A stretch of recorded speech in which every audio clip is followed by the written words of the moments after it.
Now, Roundball Wrap on KEZI 9 News. Bring up the love and fire if you're watching Roundball Wrap on KEZI 9 News. I like the enthusiasm in Philomath tonight. Welcome to a special edition of Roundball Wrap. I'm Jake Zivin. He is Erik Elken. Oregon Tech's head coach Danny Miles was sitting on 999 wins this afternoon. Tonight, he could become the third coach at any level of college basketball to reach 1,000. Northwest Christian's head coach, Duck legend Luke Jackson, oh so close to that, trying for his 13th win. The Hustlin' Owls against the Beacons. It was our game of the week. You watched it live on Live Well Western Oregon. NCU up 5 in the early going. Austin Kemper all alone underneath with the slam. The former Duck throwing it down. Beacons out to a 16-9 lead. Less than 6 minutes to go in the half. NCU's defense falls asleep. Kyle waits inside. Throws it dunked out of his zone. It's back to a 9-point game.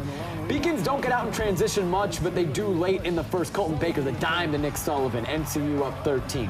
Couple minutes later, Baker comes up with the mishandle, and he is off to the races. Colton Baker throwing it down. Another former Duck doing it big for the Beacons, who led by 14 at the break. Second half, NCU up 11, probably Baker's toughest bucket of the night. And one. Beacons go up 40-26. 13 minutes to go, NCU up by 12. Spencer Coleman, a big second half. The former Axeman steps up and drains the three with the shot clock winding down. 18 points on the night, 12 in the second half for Coleman. OIT got the deficit under 10 a couple times, but NCU had an answer each time. Baker with the three. Game high 20 points for him. The Beacons do not let Miles have his moment. Still on 999, NCU wins 62-55. And I really didn't want to be a statistic. Got to have a lot of respect for Danny Miles. 999 wins. I'm sitting here with 12, and just got a tremendous amount of respect for who he is and what he represents. I mean, I think the publicity was, the talk and everything made it a little bit bigger, but as a team, we really needed this one. We had a tough game last week on Saturday against Northwest that we should have probably closed out. We needed a home win. We got a good crowd, and we just wanted to perform for our fans. All right, to prep hoops, second-ranked Sheldon, winners of 11 straight, hosting crosstown rivals South Eugene. Irish averaging more than 72 points per game, but the Axemen played some defense tonight. Eli Leininger pokes it away, pushes the ball up, and pulls up, knocks it down. South up 5 in the second quarter. Closing seconds of the first half, Dylan Moran from the wing buries the three ball. Axemen led by 11 at the break. Second half, Irish fight back. Nick Nestel picks Leininger's pocket to the rack. Nestel had 6 points. Sheldon within 7. South responds. Kirk Bassett drives. Nifty up and under. Axe back up 11. Sheldon goes on another run. Ball works around to Logan Davis in the corner for 3. Good. It's a 5-point game, but the Axemen shut the door. Mason Green Richards underneath. He had 13 points and 7 rebounds. Leininger with 8 points and 16 boards. Loving the camera as South upsets Sheldon 51-45. All right, the Midwestern League getting a little more interesting. Great game here. Second-ranked Churchill against Springfield. Miller's up 4 in the fourth. Nick Assam, the crossover in the 3. The freshman puts Springfield up by 7. Churchill not bowing down. Down 4, 2 minutes to go. Deshaun Brooks picks up the loose ball to David Shedrick. Puts it in. Lancers cut the lead to 2. Churchill using the press. This time it's Shedrick with the steal to Brooks. Tie game at 65. 90 seconds to go. Seconds later, it's Malik Morgan with the steal to Brooks. And one for the lead. He made the free throw to put Churchill up by 3. And on the next possession, it's Shedrick with the rebound. The muscle down low puts the Lancers up by 4. Churchill comes back and wins it down the stretch, 73-68, 10 in a row for the Lancers. What a start we're off to here. Could North Eugene pull off an upset of Thurston, snap a 7-game losing streak? Early in the first quarter, DJ Wright's pass tipped, gets it back, buries the 3. Highlanders up 3. Thurston can shoot the rock 2. Carson Cook from the wing knocks down the tray. Colts up 2. 2 minutes left in the first. Colts up by 5. Sahen Garcia into the lane, bucket and the foul. Thurston starting to pull away. Second quarter, Garcia again shows some more range. Thurston up 8. Yadi Dunmore struggled for North Eugene, didn't make a shot in the first half, had a handful of turnovers, including this one. Doesn't hustle back. Meanwhile, Colts in transition. Monty Haas. Thurston wins it third straight easily, 55-36. Willamette, Marist is still seeking its first league win, hosting Willamette. In the third quarter, Marist is up by 4. Ben Olive to Jonas Sarceno to Chandler Potter, who knocks down the 3 for the Spartans' 7-point Marist lead. Couple minutes later, it's Olive bringing it down the court. We'll find Saraceno for another 3.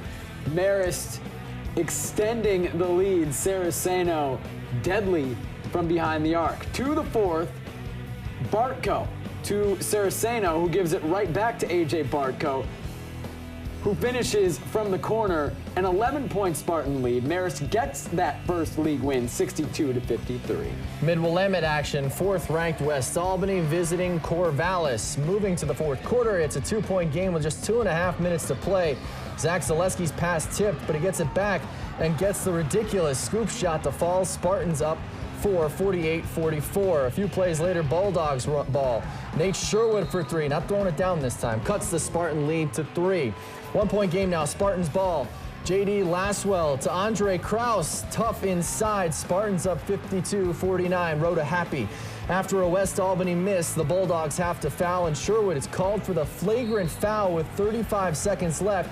So Cole Garrett makes 2 free throws, and the Spartans get the ball back, and that is it. Corvallis pulls off the upset, 55-52. Other Mid-Willamette games tonight. Crescent Valley crushes Dallas 60-28. Lebanon loses to Woodburn 66-62. South Albany upsets Silverton 63-45. In the 4A, Oregon West League, Philomath looking to take down league leader Cascade. First play of the night, Ben de Saulnier-Portois. Philomath takes an early lead. Cougars ball now. Defensive pressure forces the steal. De Saulnier ahead to Ben Chambers. Chambers in transition lays it in. It's a 5-point Warriors lead. Cascade responds. Tyler Walker kicks it out to John Shermer. Takes his time, hits a deep 3, cuts the Philomath lead to 3. Philomath on fire early. Cross-court pass to Brody Marchant. Marchant, the 3, and then the smile. Warriors up by 5. More from the Cougars, though. Cameron Mullen in the mask looking like Johnny Lloyd. But Philomath dominant tonight, a 70-46 win. Cottage Grove still atop the Sky-Am League, hosting the Outlaws of Sisters. Early first, tie game. Jaden Tucker cuts back door. The reverse, CG up 2. Lions doing it on defense, too. Garrett Boyce with the steal to the hole for an easy lay-in. Lions lead is 3. Sisters sticking around, though. Ben Larson goes up top for Justin Herrer. Outlaws within 1. Then Garrison King, looking like LeBron James, drives, misses, pulls down the rebound, goes up strong. King, get it. Lions get the win in overtime, 52-46. I was thinking Jerry Lawler. Nah, it's okay. Coming up after the break, we check out some small school action where 2 teams called the Lakers are actually finding some success this season. Don't go away. Now, Roundball Wrap on KEZI 9 News. It has been nearly 14 years since Luke Jackson last played at Cresswell, but the former Duck star and current NCU coach would be proud to see how his alma mater is playing this year. The Bulldogs have had an impressive season so far, a 14-3 record, and currently ranked 6th in the Oregonians' 3A poll. Cresswell taking on Santiam Christian tonight. We'll pick things up in the first quarter. Cresswell in transition. Christian Olery to Austin Jones, who hits the corner 3. Bulldogs take a 3-point lead. Eagles come back and go inside. Christian Fulbright to Darren Crosby, not Sidney, who finishes, cuts the Cresswell lead to 1. I don't like Sidney Crosby anyway. Santiam Christian pounding it inside to Crosby. 2 more in the post. SC takes a 1-point lead. Darren Crosby's okay. Also not Stills, nor Nash, nor Young. Crosby has some range, too. The big man from downtown. Crosby scored Santiam Christian's first 7 points. Eagles up 4. Time for them to go to someone else. Devin Horn, the lob to Fulbright, catches, collects, finishes, 5-point lead, but Cresswell gets it going and goes on to win 55-46. In 1A, Triangle Lake, 19 wins, 1 loss, playing at league rival Crow. Triangle Lake has won 18 in a row. No score in the first. Hayden Wilkinson finds Colton Wilcutt wide open underneath. He will cut to the hoop. Lakers on the board first. Crow starts streaking. Tristan Basil from behind the arc. Cougars go up by 3. Seconds later, Wilkinson blocked by Dylan Schaefer. The fast break, Basil to Kyle Schwinn for the bucket. Late in the first, Crow up 13-5. It's Schaefer, nice move, reverse, and one, but Triangle Lake comes back, wins its 19th straight, 58-56 over Crow. Tight. I missed the throwback Crow uniforms from last year. They need to break them out. Laker girls also in first place in the Mountain West, also playing at Crow this evening. Crow up 12-5 in the second. That's Natalie Verdos banking the three. Triangle Lake led 28-3 at the half. Cougars trying to come back. Chelsea Wickwire pulls, and the Cougars within 5. But Crow had no answer for Oregon's all-time girls scoring leader, Kiana Brown. She drains it from downtown. Lakers up 37-27. And later, Brown again driving to the hoop. She finished with 28 points, and the Triangle Lakers win 55-43. Corvallis girls ranked second in the state in 5A, taking on mid-Willamette rival West Albany. First quarter, West ball, Allie Nelke to the rack. Tough finish with the left. Bulldogs take a 2-point lead. Spartans come right back. Leslie Robinson showing off the mid-range game. Nice stroke. Spartans up by 2. More from the first Nice. Robinson with the offensive board and putback. She's taking her skills and her brain to Princeton next year. Spartans up by 4. And then Robinson turns defense into offense, tips the shot, then breaks out. Hannah Crestwick finds her for the transition layup. Big game for Robinson. Corvallis beats West Albany 43-40. Churchill girls looking to get above 500 on the year, playing at Springfield.